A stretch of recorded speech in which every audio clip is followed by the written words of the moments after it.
आवाज येतोय का माझा?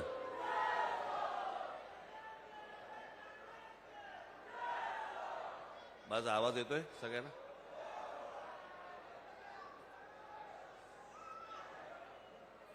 सन्माननीय व्यासपीठ आणि माझ्या जमलेल्या सर्व मराठी बांधवांनो, भगिनींनो आणि मातांनो,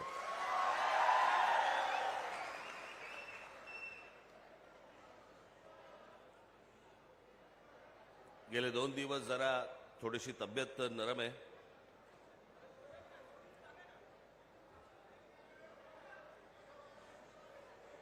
मी आज जो आत्ता इथे आलोय, मला सकाळी माझ्यात ताकद नव्हती. मी फक्त जयंतरावांच्या प्रेमाखातर, तुमच्या प्रेमाखातर म्हणून मी आज इथे आलो. फार काही लंब भाषण करणार नाही, परंतु जरा पावसाळा कमी झाला की पनवेलमध्ये मी सभा नक्की देईन, निश्चित देईन.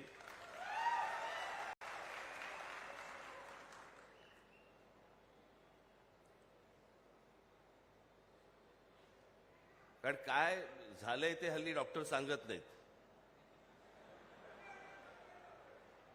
पूर्वीचे आजार कसे आपले ताठ मानेने नाव घेऊन समोर यायचे, हल्लीचे येतच नाहीत.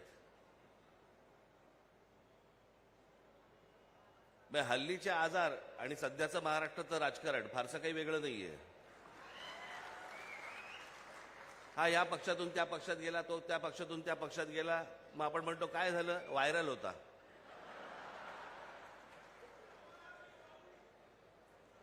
हे सगळे महाराष्ट्रात व्हायरल खूप फिरतायत.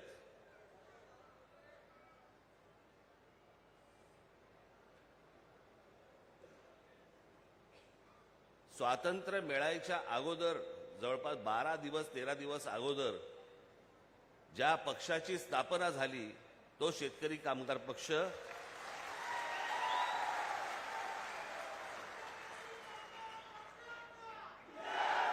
म्हणजे 3 ऑगस्ट 1947 ला स्थापना झाली आणि 15 ऑगस्ट 1947 ला स्वातंत्र्य मिळालं.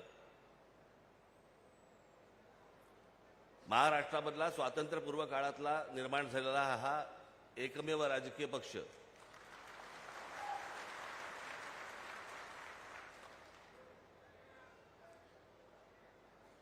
इतक्या वर्षानंतर देखील हे सगळं टिकून आहे, हे खरंच आश्चर्य आहे.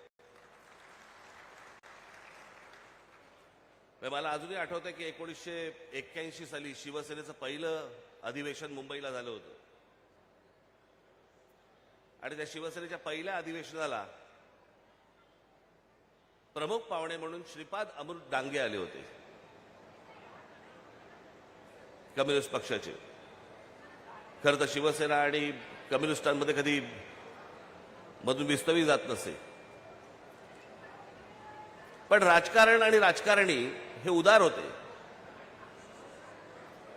मोठ्या मनाचे होते.